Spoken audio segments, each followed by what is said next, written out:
Hi friends. గేదెలకు వడదెబ్బ తగులుతుంది కదా ఫ్రెండ్స్, ఎండాకాలం వచ్చినప్పుడు. అప్పుడు మనం ఎటువంటి జాగ్రత్తలు తీసుకోవాలంటే, ఫస్ట్ దానిలకు పైన చల్లగా ఉండేటట్టు చూడాలి ఫ్రెండ్స్.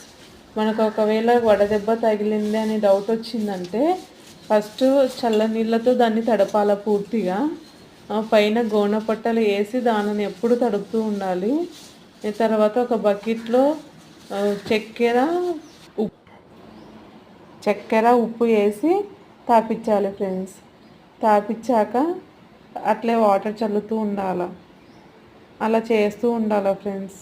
ఒకవేళ మనకి ఇంకా ఎక్కువ ఉంది అంటే అప్పుడు డాక్టర్ని కన్సల్ట్ కావాలి. వీడియో చూసే వాళ్ళు లైక్ చేయండి ఫ్రెండ్స్.